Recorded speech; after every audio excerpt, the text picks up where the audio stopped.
Hello, we're glad you're back to the Old Fashioned Football Podcast. No Bob, no Tom, but we still wanted to welcome you to the 2000 and 2001 where football was pure chaos. And, in hindsight, makes it even funnier. So Alex Ferguson nearly walked away from the beautiful game, but then realised an Arsenal domination wasn't for him. Liverpool went from being a big club with big history to Cup Kings. Again, Leeds United pushed deep into the Champions League while financially driving themselves off a cliff. And England, well, let's just say Sven-Göran Eriksson made a grand entrance. And did we witness the first signs of a shift in power and processes of building teams across Europe? Pour yourself an old-fashioned and let's relive the madness.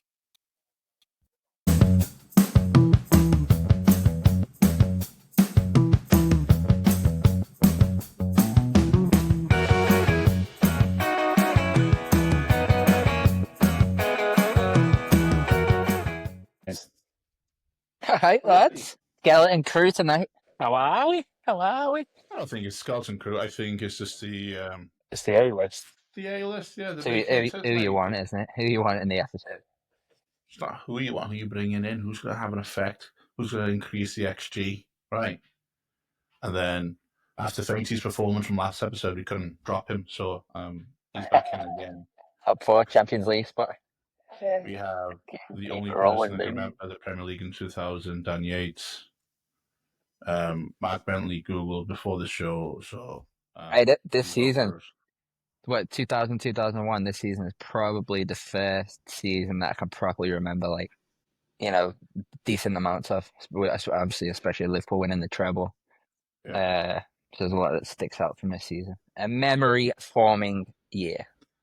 I think, actually, for me, this is going to sound stupid, but next season's going to be my first one, because, or maybe the season after, because I go to high school, so, it's a whole social thing now, not just, what I find out by myself. I think elementary school's a bit, or primary school's a bit off, but I think I'll really pick up in 2002 when I go to high school, and my friends got Sky and shit, and they're telling me what's going on, I went to my first game in the 2000, 2001 year.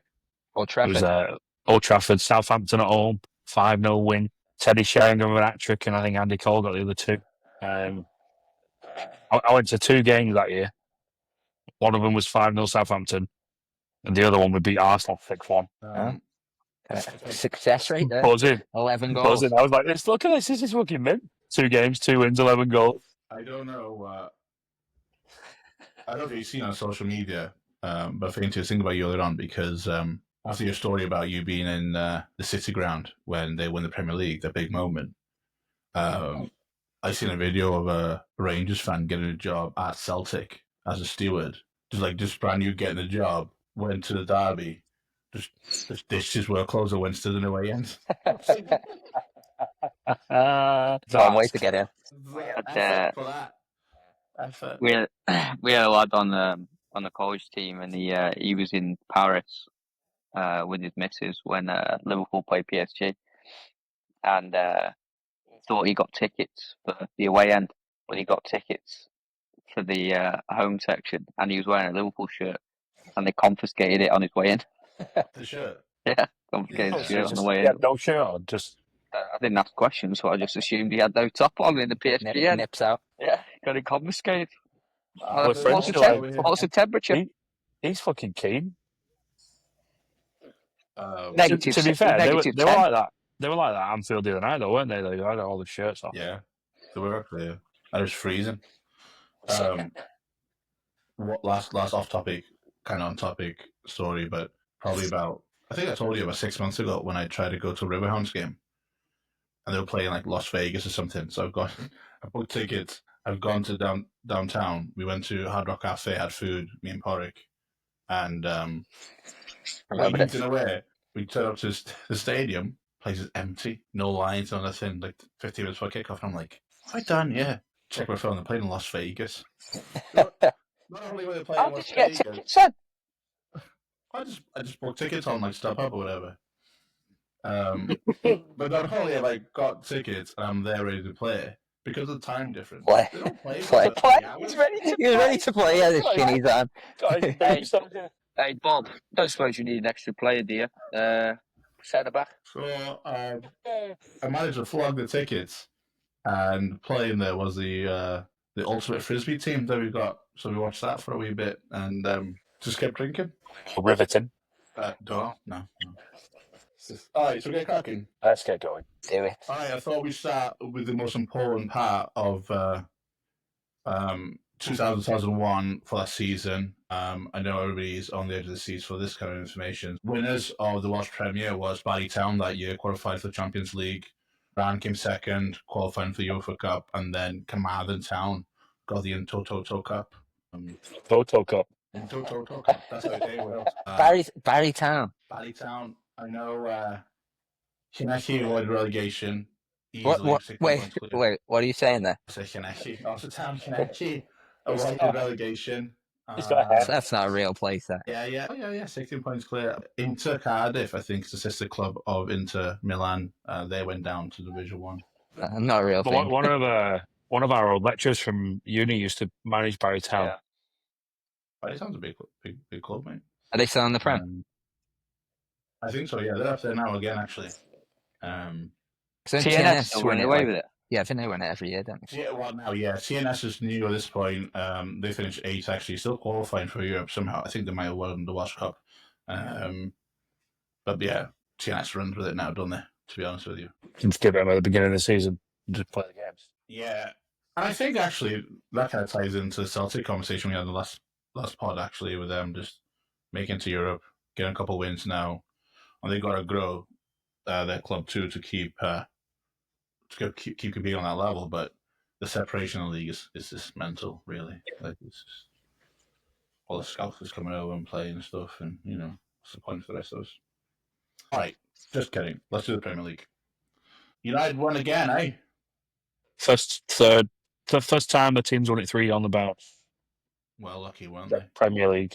So they won it by a lot.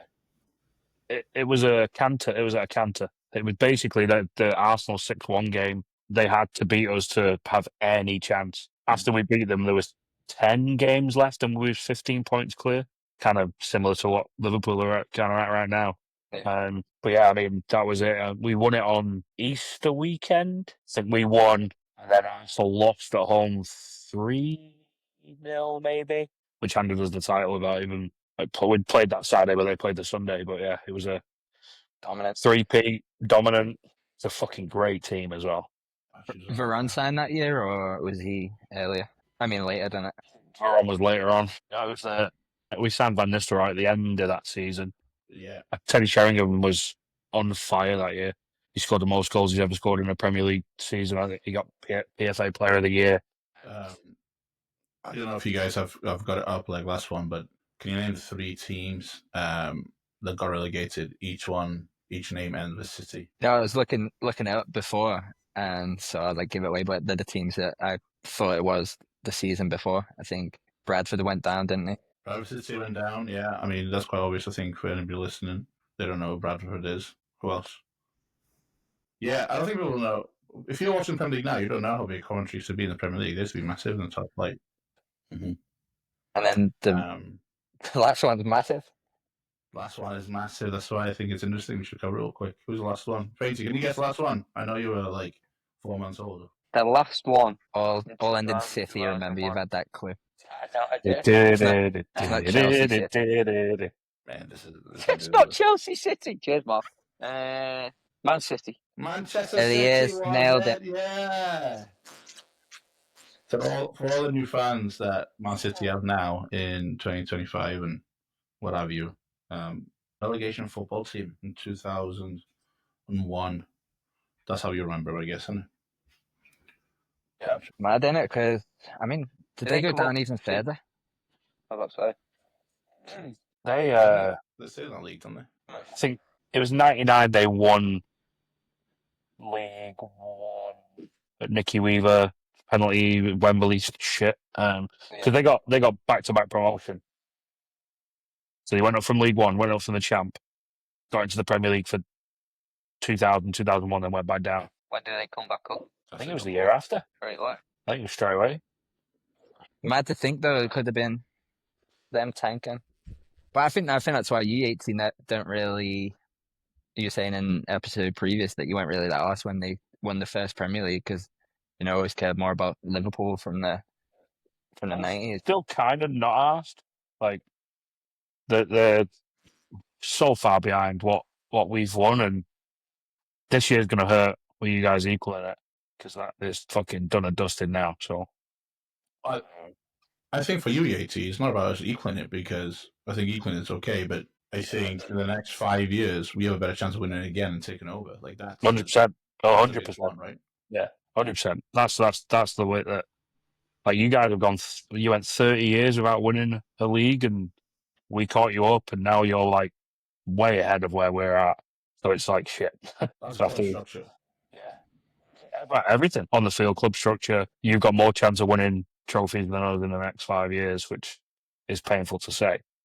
Depending on what happens, you know what I mean? You have a nicer stadium in 4 years' time now. Gonna be 100,000 soon, isn't it? They were saying. They just put the season tickets up to 2.5%, 5%. So works out like $250 a game, I think it said today. But they wanted to put them up 20% to season tickets.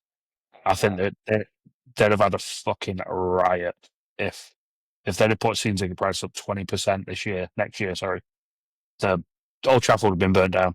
People would have fucking gone after them. I'm telling you. How do they even think that could be a good idea? Well, this is kind of like the conversation that, well, not conversation, the point that you made, Mark, a couple episodes ago, in terms of like the changing of pretty much the culture of the game, like just pricing people out, like, and it's not as, we'll say, passionate as before. Next, they'll still get people in. They'll still get people buying the tickets, coming in, day trippers, but it's pricing out the average, working Monday to Friday to pay for the ticket. It's like, there's no way to afford it. But in the same vein, I think it kind of gives the Premier League that European dominance, really, in terms of, I know, like, it still has the Barcelonas and the Real Madrids and Bayerns and what have you, in terms of the elite in Europe. But, like, as a league, I think it's very hard for, you can't have 10th place from La Liga coming in and finishing 10th in the Premier League. Like, if you think of the teams we have right now up to 10th, how strong they are. Like, it's a lot. You know Did you see the video that's flying around social media right now? We could have 11 English teams in Europe next year. Yeah, it's mental. Yeah, with Newcastle winning. Well, we're going to get the fifth. We're going to get the coefficient. It looks like so. Top 5 will go Champions League. Newcastle have already got a spot in the Europa Conference League for winning yesterday. How does that get bumped down? Because if they finish high in the league, so say the top 4 is what it is right now, right? And then let's say Newcastle finish 5th, they'll get the Champions League spot. You could have 2 other teams finishing 6th and 7th. If Villa finish 8th and they win the Champions League, they're back in the Champions League. The spot will go to 9th. So there's some way of it being 11. If United or Tottenham win the Europa League, they're in the Champions League. So we could have potentially 7 teams in the Champions League as well. That's mental. So top 5. Yeah, top 5, and then you've got Villa if they win it, and then United or Spurs if they win the Europa League. Oh. Going to the Champions League, which is fucking mental. Hate to be those team managers trying to get the game scheduled. On Team Snap. Team managers on Team Snap. Bloody hell, got the time wrong again. Bloody hell, he said he can't play next week. He's on vacation. He's got his wisdom teeth out. Oh, Tony Salah, what's he thinking? Oh, Jesus. all right, so what I actually want to start with, Yeti, with you, actually, this first portion is pretty big on you, but I think the biggest thing for that year, especially with United winning, was Sir Alex's turnaround, because he was going through the door. He was going to leave, and then just did a big U-turn. Yeah. Yeah. I didn't know that, to be fair. Yeah, it's 2001. Yeah. He told everyone at the club, I'm done after this year. Like, I'm out. And then did a big U-turn. And no, it didn't come out formally until like couple of years later. But yeah, everyone at the club knew, players knew. I think that's why it was like a massive thing. We got 3 in a row. Because he had his farewell, didn't he? Like he said goodbye, and then in the summer turned around, right? Well, not to the fans or anything. Oh, okay. I know that maybe 2011 he did that as well. Let me have a Google quickly, but I think it was. Oh, maybe it's 2011. He said goodbye, and then said no, I'll come back. I know there's one point. Wolf of Wall Street. I didn't know that. I didn't know you were on, but I was just scared as shit. Is this? I don't know. Well, I'll read while we're talking, but I'll try to find the. Well, so my next question is going to be maybe I'll throw it to Bentley here. You know, Klopp's life, Liverpool, biggest worry was the fall really after watching United fall after Sir Alex left. Hindsight is easy. If we know what happened to United after Sir Alex left, if it leaves in 2000, does United dominate the Premier League like they did for the next 10 years? Yeah, I mean, tough, wouldn't it? I mean, look at the impact they had when he left 10 years later. But I think back then they still had the team that whoever came in, they were still going to compete. Like, obviously, it wouldn't, not Sir Alex, so some things are going to change. But I mean, they still had the class of '92, like the spine of that team, loads of talent. So yeah, they probably would have still been dominant. It was 2001, 2002 year. So next season is when he announced his retirement as United manager at the end of the 2001, 2002, but then reversed his decision and continued to manage for 11 more years. Faker. Yeah, that season, I really thought like Liverpool were going to kick on not only the treble, but finish third in the league, which was Champions. I think it was just top 3 Champions League at the time. Mm-hmm. I think smashed Charlton on the final day of the season. I thought it was really going to be kick on from there, and in the Premier League, it obviously never quite happened for fucking 20 years. Some season for Liverpool though, probably one of my favorite goals of all time. Gary McAllister with the free kick against Everton. I think we have a big segment on Liverpool. All right, sorry. Get it. Look, I've got my No. shirt on. I'm ready. I'm ready. Oh, Jesus Christ Almighty!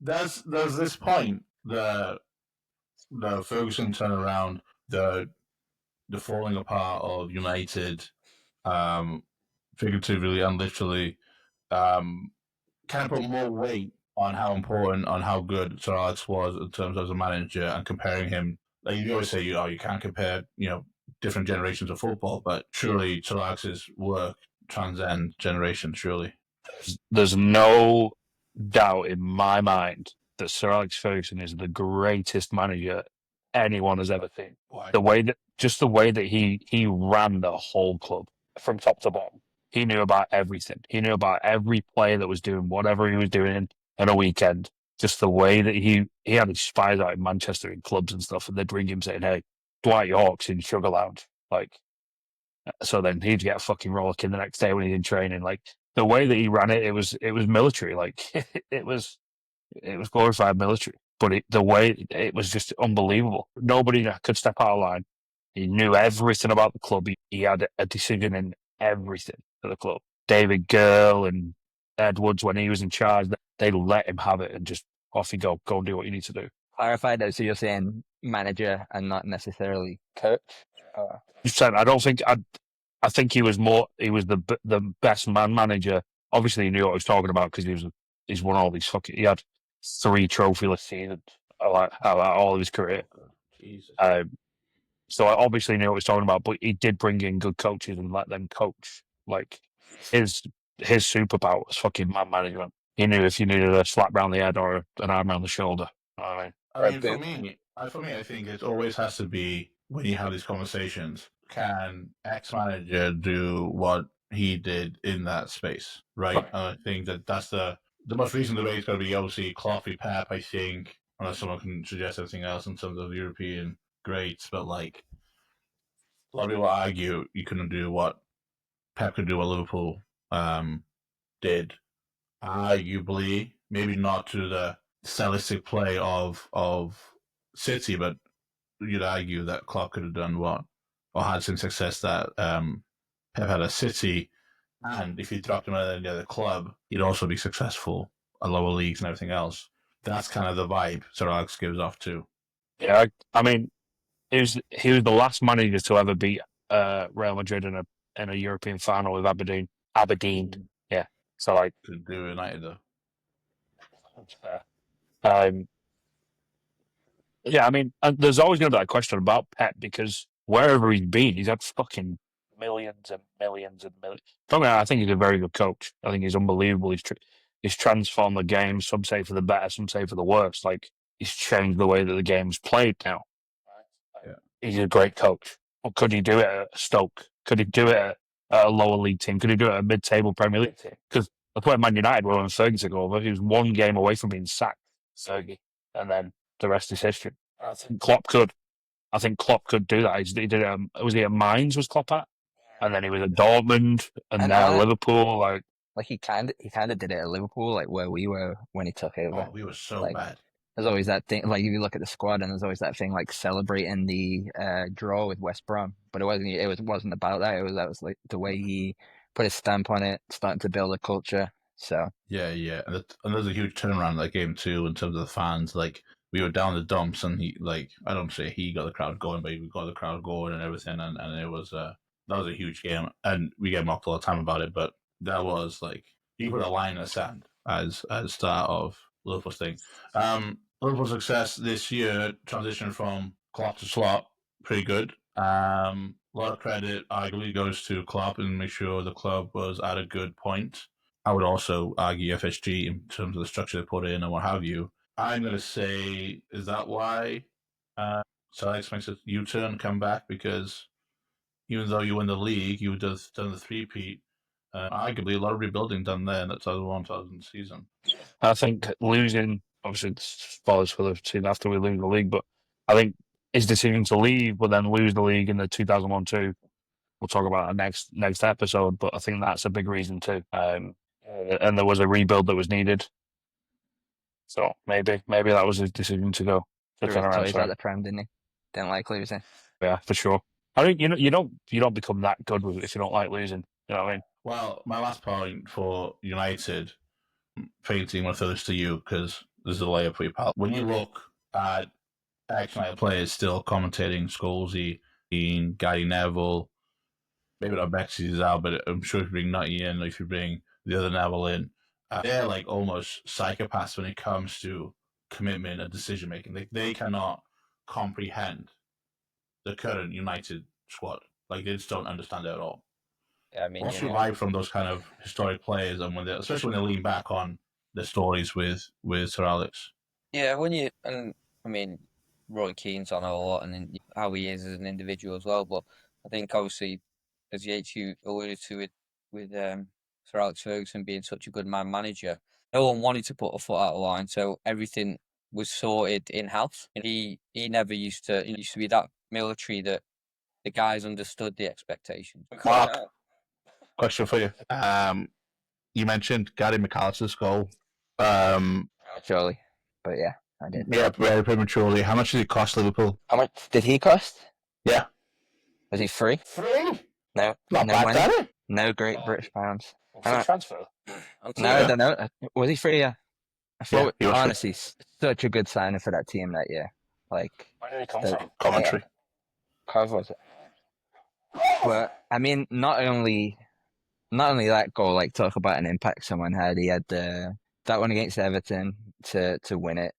He scored the penalty against Barcelona in the semi-final of the UEFA Cup, and he put in the free kick for the golden goal when we beat Alaves in the final of the UEFA Cup as well.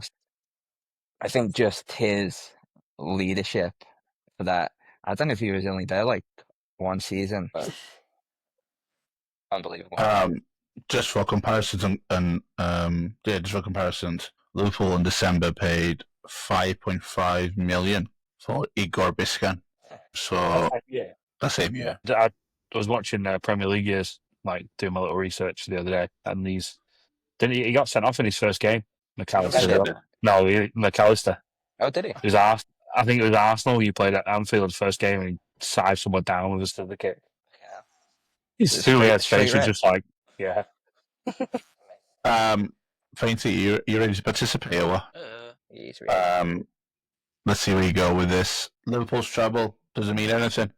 Mean anything? Did you hear me? Exactly what it says on the tin. Does it mean anything? Mean anything? Yeah. Of Or course. is it just a glorified cup? Was it just a Mickey Mouse? Mickey Mouse treble. Yeah. I mean, any trophy's a good trophy now. But is any treble a good treble? Yeah, any treble, a good treble. When's the last time? When's the last time a team won a treble? 2 years before, lad. Yeah. Well, City just did it. The Champions League, Premier League, and FA Cup. No, I mean, There isn't many though. There isn't many times a team could do that. I mean, when you say all that Mickey Mouse treble and stuff, if you look at like the likes of Spurs, they'd snap your fucking hands off for one trophy. Never mind. Mhm. Like, Especially Newcastle went with- 70 years Yeah. without a Yeah, domestic trophy. I saw the emotion How with many that, games? Yeah. but like people have like lived and died their whole lives as Newcastle fans and never seen them win a trophy. That's Yeah. mental. That's really mental, actually. I think that I was talking to another friend about this the other day, where somebody asked, what's better, winning the Europa or going out in the quarterfinals in the Champions League? And this Arsenal fan was arguing that going the quarterfinals was in the Champions League is better. And I was like, you're mental. Any piece of silver you get is better than none. Just get it. Just get it. We'll have a conversation later Go your about whole what career without winning any silverware. It doesn't matter what the competition is. It's still it's not an easy feat to do, no matter what the competition is. So, especially in this day and age with the amount of games that clubs have, like it makes it even harder. Obviously, it's interesting to see how clubs approach it, with whether it's the FA Cup and knowing that the priority, for example, like Liverpool is on the Premier League, so you put some of the resis in for the FA or the Carabao Cup, and that's some clubs' approach to it. But there's others that want to try and maintain and keep them big time players to go far in their competitions. But it's a risk. It's a risk, especially towards the end of the season with how many games there are and how many minutes and legs, it all adds up. But winning any silverware is good silverware. I think it's like, why do we watch this game as well? It's for the memories, You're not going to remember going out and making it into the quarterfinals of the Champions League, but that winning the Europa League, winning even like the Conference League, like those are the nights, those are the times that you're going to remember. And yeah, I know a lot of people, because it came so soon after United, called it the Mickey Mouse treble back in 2001, but all three of those The finals, only reason why. because it was so Exactly close. the only reason why, because it's so close afterwards. Like, But I mean, all three of those finals, the League Cup one went to penalties against Birmingham, FA Cup coming back with Michael Owen's 2 late goals against Arsenal, and then the UEFA Cup won 5-4. I mean, like, my dad was there in Dortmund that night, and still jealous of that now. Here's my objection. Maybe Mark, you can keep going with this here, but like that win against Arsenal, that FA Cup, over recent years, the best FA Cup we've won. Does that top the West Ham Liverpool one? was that the one where Michael Owen scored with the outside of his foot, but back across the keeper? Yeah. Was you wearing yellow? Something like that? And, Yeah. yeah. No, and I remember we got battered for that whole game as well. Definitely did not deserve to win. I think like Pancho might have got away with like a handball or something like that. And then they scored to go 1-0 up with maybe like 20 minutes to go. But Michael Owen, 2 moments of genius. First one, like you say, I think it was bouncing in the box, just volleyed it across Seaman. And He spun his man, didn't he? Spun his man, ran down the side. He's a little bit bouncing. He's just outside of the foot, but far corner. yeah, It was a good finish, that one. My speaking about memories, my mate took his young son. He's a Newcastle fan. They went down to Wembley this weekend and had the time of their lives, and like they're never ever gonna forget that moment now. Like, just being Ever see it there. again? You're correct, yeah, for sure. Yeah. Shout out Ash Spencer. Go on, Geordies. This, Mark, would you argue that this year was Steven's big first year? yeah. I mean, I don't remember him doing much before, obviously, like coming through. Yeah, I know he scored in that final against Alaves. It's like a typical Gerrard goal, breaking through from midfield, slotted. So yeah, probably. I know he'd been in the team for a couple of years, but I think 2000, well, it would have been like the following season, but that was also his goal for England against Germany in the 5-1 game, which was kind of like a breakout moment for him as well. I want to ask you this on purpose, Fainty. I'm trying to give you as little detail and preface as I can. Fowler versus Owen, which one? Fowler. You pick Fowler, yeah? Because Owen went United. Oh. Fair point. You little rat. No, difficult one. I think. No, in all seriousness, I remember, Mike Owen a little bit more than I do the Fowler, as a player. But for the goals that that Mike Owen scored in his prime, I didn't actually realise how how rapid he quite was. He was pretty Rapid. pretty pacey player. I didn't actually realise that at the time.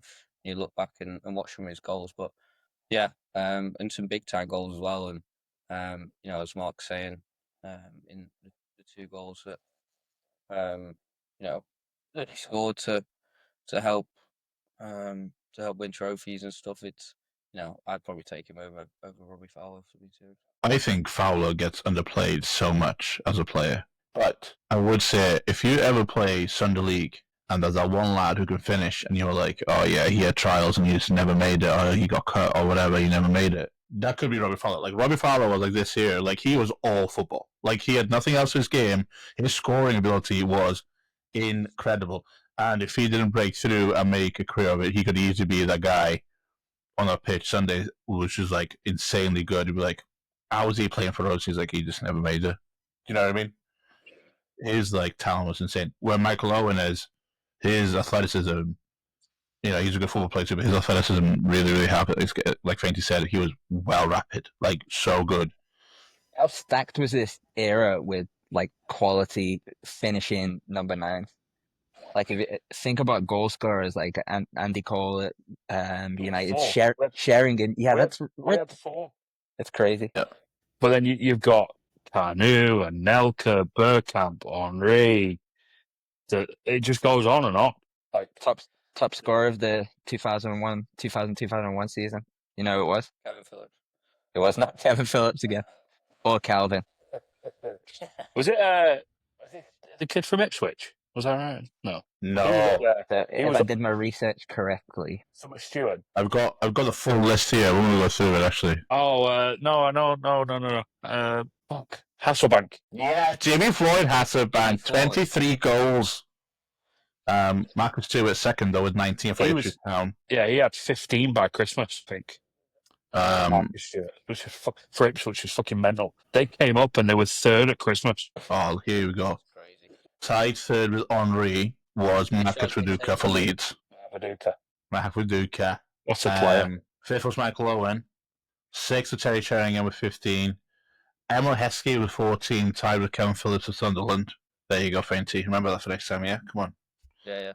Goal scored this year. 9 was Alan Boschkick of Middlesbrough. Yeah. And number 10 was James Beattie. He was Southampton, wasn't he? Yeah. Breakthrough season at Southampton. But when you think about it, 23 goals for a striker for Golden Boot in the Premier League. It's like, yeah. But just the quality of football then, like the quality of footballer then to now, I think they was better back in the day. After our last episode, we put that other of you saw the goals from that 2000 season were unreal. The types of football they were playing was so good. I thought, outrageous. That was so good. All right. So, question for the 3 of you. I think we all can contribute to this one. Liverpool's treble again. We kind of mentioned that it's not that common. Sure. Really tough in the shadow of United's treble. 2-3 years before, but where does that rank in terms of seasons compared to, I don't know, maybe Klopp's teams, especially if you think about the teams that lost 2 games in 2 seasons. The team that was 4 away from the quadruple for Liverpool. We can argue them not crossing the line, getting things done. Hitting 3 finals, coming home with 2 cups, and just missing out on the league because John Stones' toe is massive. His toe's fucking massive. It's not bad, is it? What is it for? I mean, I think winning 3 cups in a year is fucking special. No matter if it's a cup treble, if it's a league, Europe, whatever.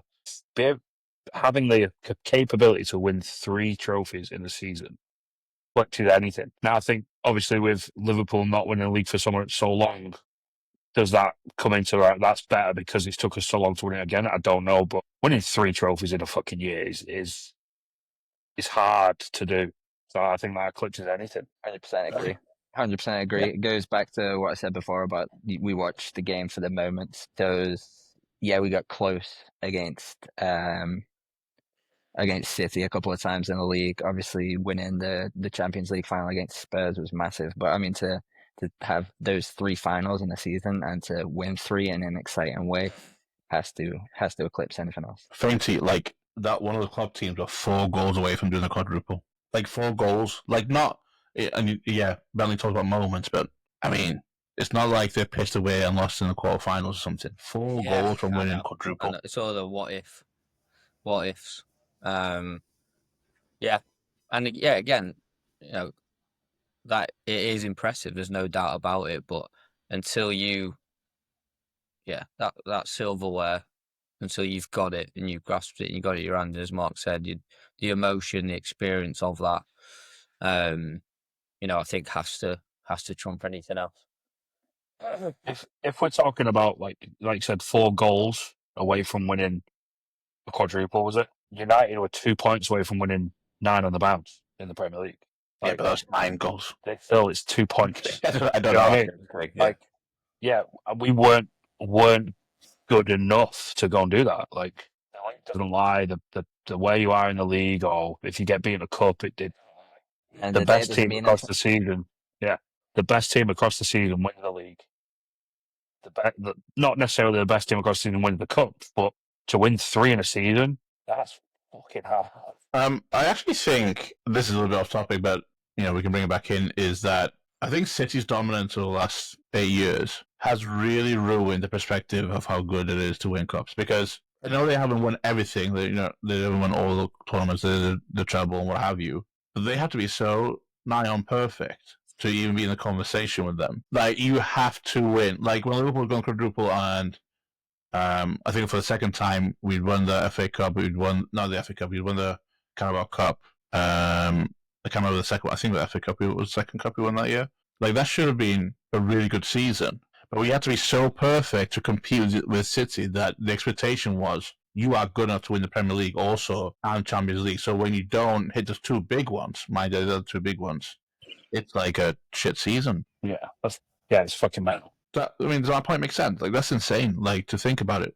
Like, to think how happy Newcastle were yesterday winning the Carabao Cup. And for Liverpool to win 2 of them and be like, oh yeah, but we've still had an awful season. Yeah. That's mental, that. Do you know what I mean? Yeah. And I also think as well, though, in that, like, having the success hampers you too. Definitely. Because you've won something, then you win it again, you're like, oh yeah, we've already won that. But we didn't win the league or the big one. Like, because Liverpool are a top 6 team and in and around everything every year, 9 times out of 10, the expectation from fans and players is, we need to win the league, we need to win the Europe. Like, if we win the Carabao Cup and the FA Cup, it's great, but those are the 2 we want. The Newcastle's 70 years without, they'd have took a fucking Intertoto Cup if you totally asked them. I think that's what I'm saying. Like, I think that's okay. Like, that's not bad. Like, no, it's absolutely fine. Nothing wrong with that. Do you know what I mean? Even the conversation of winning Europa. Like, Liverpool. I would snap your hands off right now if you said United win the Europa League this year. But even when Mourinho did it, people were like, oh, I don't know. Yeah, snap your hands off. Yeah. Snap your hands off. Yeah, I don't know. I'm really happy for Newcastle, by the way. I mean, I didn't obviously want to lose, but no, same. Newcastle. Yeah. Good. They were good. I watched the game back this morning. They were good. Mate, to think, I listened to another podcast. We won't name them for commercial purposes. For competitive reasons, but Alan Shearer was banging on about how he was a part, obviously, of Newcastle for so long, didn't win anything. for the rest of his he's- football then. What? So What are you you talking listen to about? the rest of his football then. Ruined it. Get some tips, and he was writing down notes. Mental though that you have probably England's best striker, definitely Premier League's best striker, never won anything at Newcastle. I mean, in the Premier League, but that's insane to think. Like, And that's another what if as well. If he went to United, like how many more goals could he have scored? Maybe how he would have won 6 Premier League titles or whatever. Would he won a Ballon d'Or?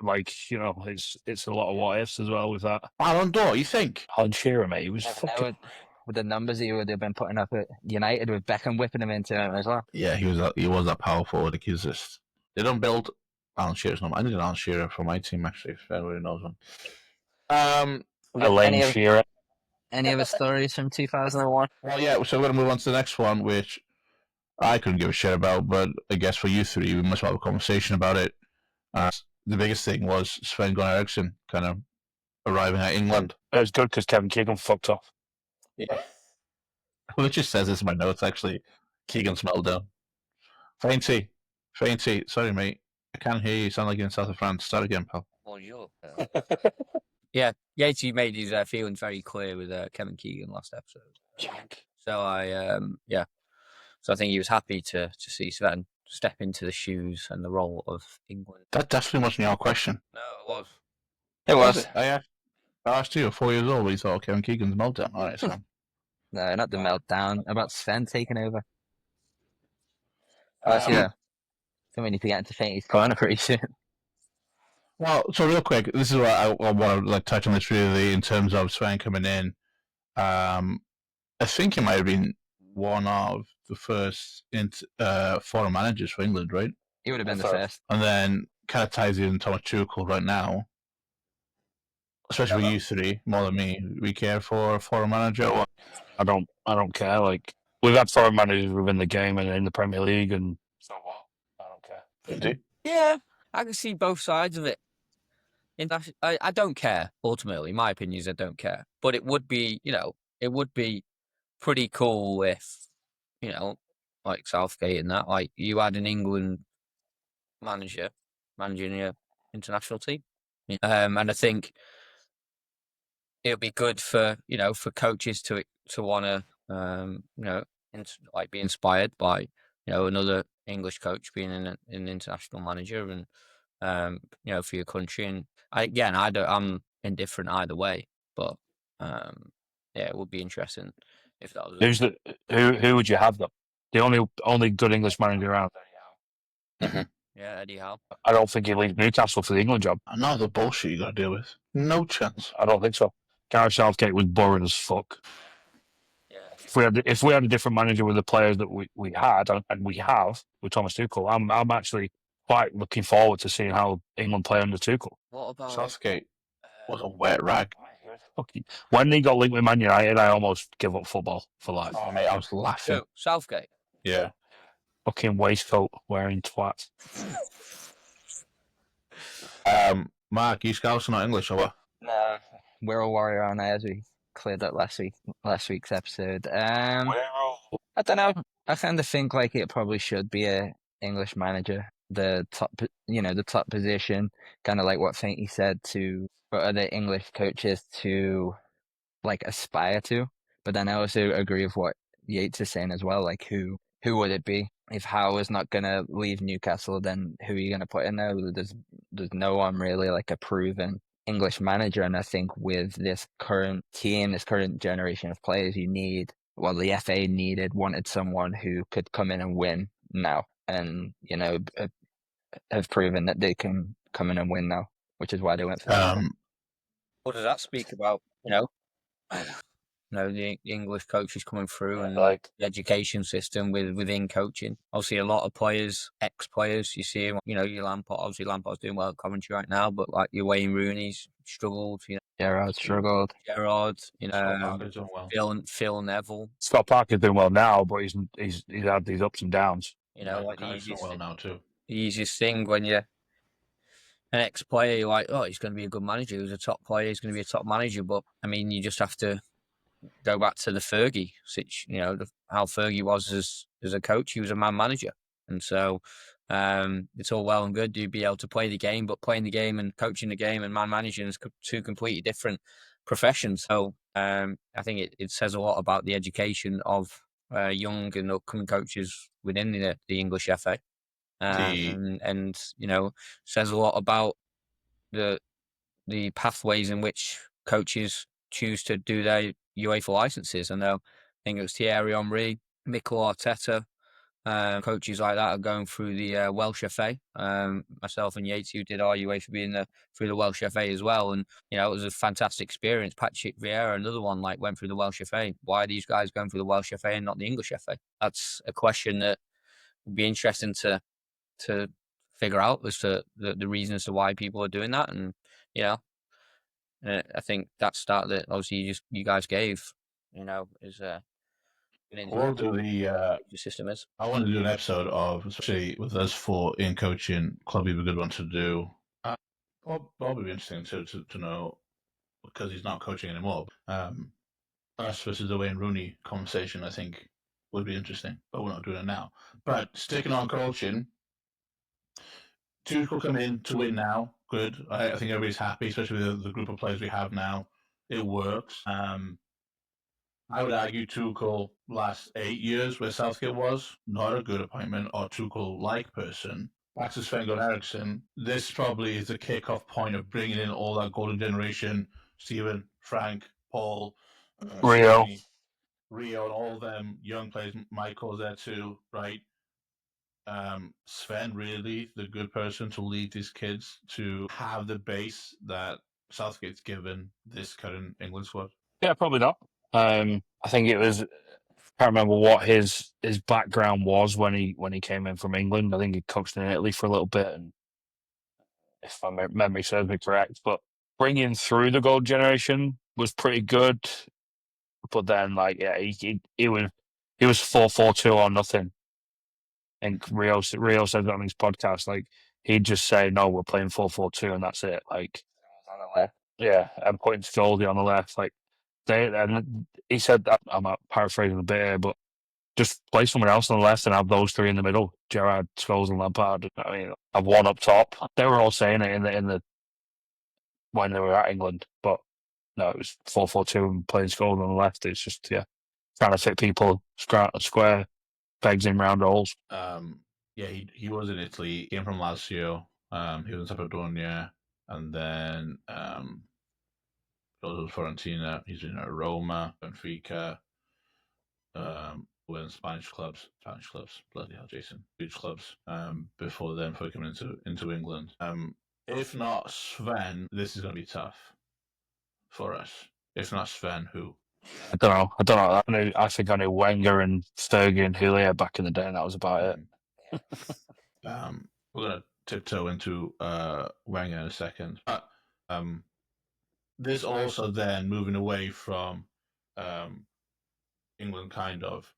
This is the end of the dip for Bex in terms of at least social stuff, and him pretty much becoming England captain under Sven and arguably fixing his career. His TV show documentary kind of highlights a lot of the shit he went through. From the villain from France '98 in the red card, to the hero in, is it Greece he scores that free kick against? Yep, Clubbers a game. School trip, wasn't he? Yeah, big one. What about Bex in this era? Because he went a global icon in this situation too. Ruined his game. Where we at? I don't think it ruined his game. Became a brand that he became the first Cristiano Ronaldo. Yeah, 100%. I don't think it ruined his game. I think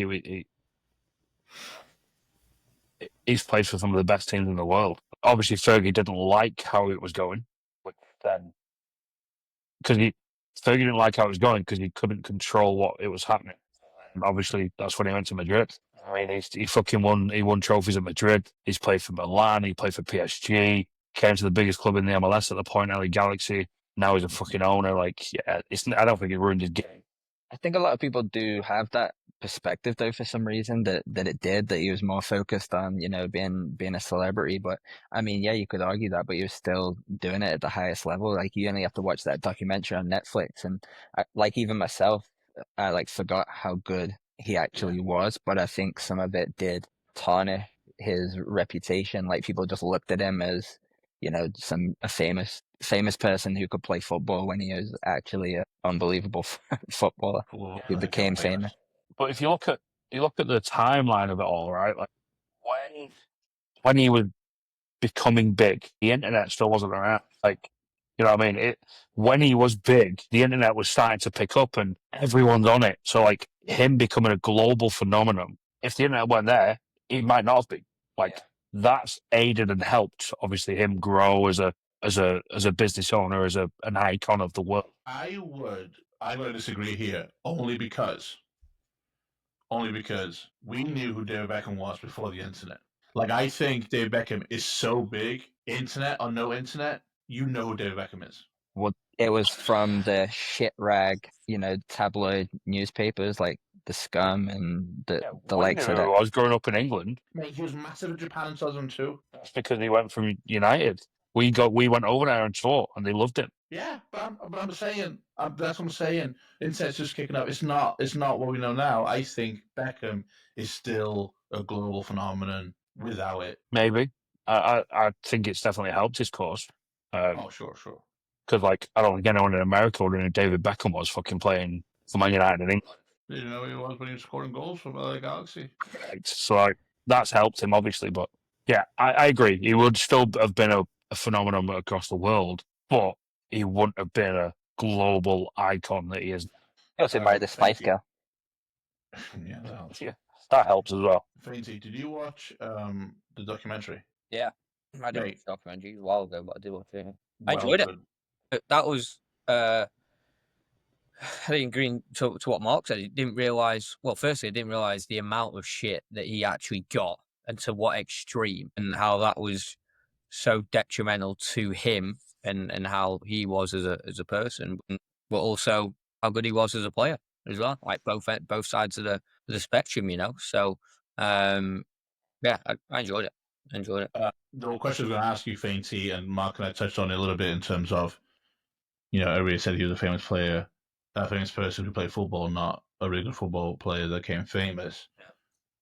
In terms of he got benched at Real Madrid, almost a damn near pushed out of the team, really, and coming back to being a starter and being in the rotation, and getting shit done, and he's forced to the reserves and all that kind of stuff. He wasn't bad. I mean, he had his shit in place. Yeah, for sure. And I think, I think what his past experience and what he had to go through, obviously the whole the England stuff and how he was, slandered and everything. I think that might have almost helped him for when he had to face the adversity at the likes of Real Madrid that got pushed out, and he just, he still performed, as Mark said it, that he still performed at the top of his game and at the highest level, and he was always able to do that. So, but yeah, I definitely think that his past experiences and kind of the way he was treated in the past certainly helped him when it came to situations like that and facing that adversity for sure. Last thing, real quick, before we move on to Fainter's Corner, this signing of Beckham is pretty big in terms for Real Madrid. They also signed Figo in this 2001 season. They also signed one more player. I forgot who it was, but we sold for 25 million. I think we sold it for something like that. They also signed. They didn't sign Beckham this year. They signed Figo, and they signed Makalele. They signed Makalele for £15 million, which in 2000 I think is a decent price tag, right? We all agree. How much did they sign Figo for from Barcelona? 40. Okay, so Marco 40. Wait, you said so signing Makalele 15 million. 26. 26. 35.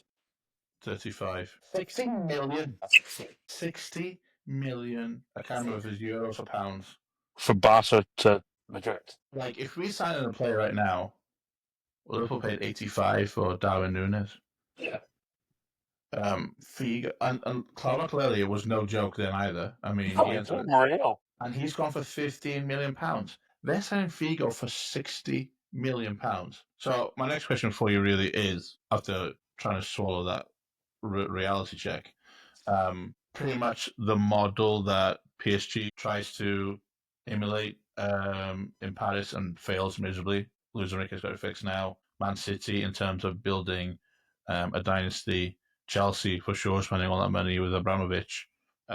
Did Real Madrid change football right here in terms of spending stupid money for these big names, Stade Galacticos, and just building teams with just throwing money? Honestly, What was the world record transfer before? I'm guessing Figo was a world record transfer. I mean, it has to be. What was it? Zidane, I think he left Juventus for 30 million, right? I thought Zidane was 50, but I could be wrong. let's see what it says. It's 77 million euros. That can't be right. 37. No, 77. But I mean, I guess to our point then, if they signed Zizou for 75 million, if they signed Zizou for 75 million, then going after Figo for 60 after, sure, it's cheaper, but they clearly said the president of this is how they're going to do it. They're going to go and buy the best players, no matter what the cost was. Yeah. So Zidane was 76 million euros, 46.6 million at that point in 2001. Pounds. Yeah. Well, that's still significant. Massive. Let's park this one. We'll come back to it. Let's go to Fainty's corner so we can move on. I've got to be up in 3 hours to go to the gym. Yeah. Anyway, I'm getting antsy it. Jason's got to go to Korean. Yeah, I got 6 hours. all right, lads. Fainty's corner. Fainty's corner. Put the jingle in. To the Fainty's corner where the game's on. Guess the old lineup, let's get it on. From the pitch to the stars who played that day. Test your memory in a fun way. All right. So we're not going too far back in time, to be fair. We're going to the 2017-2018 season. And it was Liverpool against Stoke City. Ooh. In the 2017-2018 season. The referee was Andre Mariner, in case anyone was wondering. And I would like to know the starting lineup. The linesman. No linesman. Starting lineups for both teams. It was at Anfield, and the score was 0-0. Nil. Oh, what a game you picked. Thriller. 0-0 between Liverpool and Stoke. Oh, There was three shots on target the whole game, oh my and gosh. Liverpool had 72% possession. Can we start? Sorry, I wasn't listening. What year is this? 2017-18. Oh, bloody hell, that's recent. Goalkeeper, Vignolet. Yeah. he's got it wrong already. Brad Jones. No. Carrius. Yes. All right, if Carrius is in goal, then Skirtle, No. Mamadou Saka. No. Van Dijk. Van Dijk and Klavan were the two. Van Dijk's in there. 18, right? Yeah. 17-18. Two centre backs, Right. Van Dijk and Klavan. Didn't he come in the January transfer window of 17-18? Well, you must have, because he's Yeah, there he in the did. squad. He was all right back then. Klein. No. Mate. Trent. No. Kelly. Gomez. Oh, Joe Joe Gomez. Gomez. And Left who back. else? Left back was? Robertson there yet. No. Spanish lad. Marina. There you go. Yeah, Alberto Moreno. I can't remember his fucking name. Midfield 3. Endo. Lucas Leiva. No. Fabinho. No. Mate. Am I got like a 3% success rate? What did you say, Dan? Wijnaldum. Yeah. Genie. Is Lallana there? No, the other one actually I missed it. You did say it, Mark, but as a defender, not a midfield player. Yeah. Trent played in the midfield. Did he? Yeah. Front 3. Third. No, that's before. See, I'm. Who's there then? Oh yeah. Firmino. Firmino. Coutinho. No. Oh my Salah. god. No. Me. Who's there? Mark. Mark knows he's Brighton, but he's not showing his Liverpool. Firmino, Salah, and Sadio. no. Paul Carr. Sadio Mane. No, he's English. No. Oh, Danny Ings. Danny Ings. Oh my god, I never got that. Shout. The subs were Mignolet, Nathaniel Klein, Dejan Lovren, James Okay, I Milner, named all the sub. Robbo, Ben Woodward, and Dominic Solanke. Ben Woodburn. I guess it's not that long ago, is it? All right, Stoke. This will be a hoot. Can't be anywhere. Bang it in the channels. Was Stoke's Jack keeper. Butland was the keeper. Jack Butland. Shawcross. Back Shawcross four. was Shawcross. definitely- Come on, Mark. Is Jags there? No. No. Is Stephen Allen in midfield? We skipping to midfield. I mean, I'm skipping for Stoke players. Stephen period. Allen's on bench. I think we could have like a guess at anyone on Stoke and stab in the dark. Like Roy Delapis, next one for me. Okay, well, Crouchy playing? Crouchy's playing. Yeah, he started up. Got a big Peter Crouch. Who did Crouchy play up top with? Senegalese. No, Definitely not John Walters then. Oh! I know it. Diouf.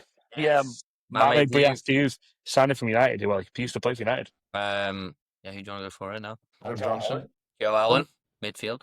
Whelan. Another Senegalese. Stokes of the Senegalese. No idea. Was it? Salif Diao. No, he's must have been retired by then. Was Shaqiri at Stoke then?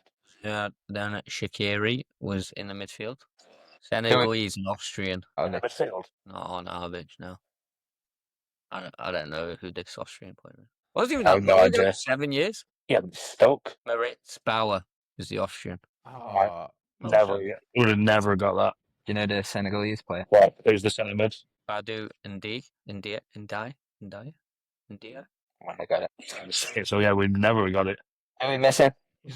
He's reading Missing it. 3 defenders. 2 of them are Dutch and 1 of them's French. 2 of them are Dutch and 1 of them's French. Willie Tangiol. All of them as well. Yes. What? Eric Peters. Yeah. Eric Peters was one of them. I have no idea. Loves cats. Zuma. Kurt Zuma. Was he on loan or is full-time Stoke player? He was. Stoke, he's got to be on loan at Stoke. Yeah, he was on loan at Stoke. He was at Chelsea and then went on loan at Stoke for that year. Played 34 games. Then went at Everton on loan back to Chelsea. He had a few spells. That was our last one. Last one from the Netherlands. Bruno Indy. Martins Fake. was the last one.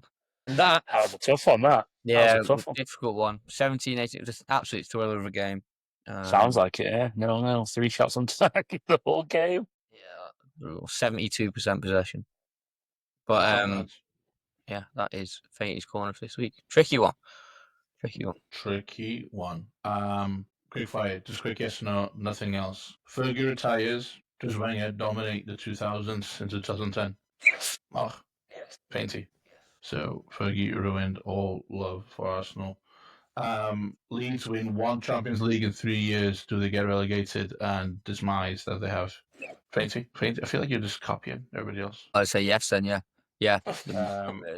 2001, the deal for Van Nistelrooy falls through because he tears his ACL. He goes to United. Do they win the treble again? Yatesy. Yeah. Mark.